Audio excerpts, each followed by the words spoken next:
வணக்கம் மக்களே, இது காலை சீரீஸ்ல நாள் 50. இன்னைக்கு நாள்ல ஒரு 11 மணி போல எந்திரிச்சேன். காலையில ஓட்ஸும் சாப்பிடல, நேரா மதிய சாப்பாடு தான். சிக்கன் வாங்குறதுக்கு நானும் மாப்பிளையும் கிளம்பிட்டோம். ஃபிளாஷ்பேக். வாடா டேய், வா போலாம்.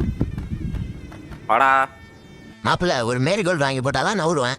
சிக்கன் கடைக்கு போயிட்டு சிக்கன் வெட்டுறதை பாக்குறதுக்கு நான் அடிமை. வீட்டுக்கு வந்துட்டு அதே சிக்கனுக்கு வெங்காயம் தக்காளி இல்லன்னு பார்த்தேன்.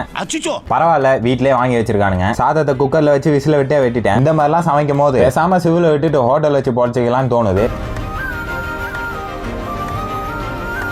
எப்பயும் போல எண்ணெய் இல்லாம தான் சிக்கன் செஞ்சேன். சாப்பிடறதுக்கு முன்னாடியே ஒரு கேரட், கொய்யா, ஆம்லா. இப்ப என்னடா கீச்சிட்டு இருக்கேன்னு கேட்டீங்கன்னா, ஒரு செம்மு ஃபுல்லா அலைஞ்சு திரிஞ்சு கஷ்டப்பட்டு இஷ்டப்பட்டு சைன் வாங்கின ரெக்கார்டை தான் கீச்சிட்டு இருக்கேன். போன செம்மோட லேப் ரெக்கார்டு தான். கேரட் சீவி மீதி இருக்கும்ல, அதை மடிச்சு போடுறதுக்கு.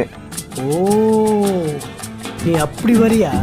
காலை சாப்பாட்டுக்கும் மதிய சாப்பாட்டுக்கும் சேர்த்தாப்புல எடுத்து தட்டுல போட்டு லேப்டாப்ல படத்தை போட்டு அருமையா சாப்பிட்டேன். அப்படியே ஒரு ஃபிஷ் ஆயில். அடுத்த மாசம் ஸ்டார்டிங்ல ஒரு டிரைவ் இருக்கு, அதுக்காக கொஞ்சமாவது படிக்கணும்ல. சிம்புவா மாதிரி கொஞ்சமா பார்த்தேன். நோபிட்டாக்கு டோரிமோன் மாதிரி எனக்கு ChatGPT, அதுல கொஞ்சம் பார்த்து படிச்சேன். என் நண்பர்கள்லாம் எங்கன்னு பாத்தீங்கன்னா, ஆளுக்கு ஒரு மூலையை பார்த்துட்டு உக்காந்துட்டோம். நம்ப மாட்டீங்களா? பாருங்க, வீடியோ கடைசியில காட்டுறேன். இன்னைக்குதான் எந்த வேலையும் இல்லையே. இன்டர்ன் போவானா, துணி துவைக்க வேணா, எதுவுமே இல்ல. இப்பெல்லாம் நினைச்சாவே ஜாலியா இருக்குங்க. இன்னைக்கெல்லாம் ரெஸ்டே தான். சும்மா மொட்டை மாடியில அங்கேயும் இங்கேயும் நடந்தேன். பாத்துக்கோங்க, இதான் ஒரு மூலையை பார்த்துட்டு உட்காருறது.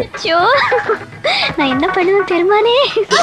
சாப்பாட்டுல ஒரு நல்ல காம்போனா பால், வாழைப்பழம், பிரெட், அப்படியே ஓட்ஸும் செஞ்சு வச்சேன். அதோட நாள் ஓவரு. நாளைக்கு வீடியோல பார்க்கலாம். பாய்.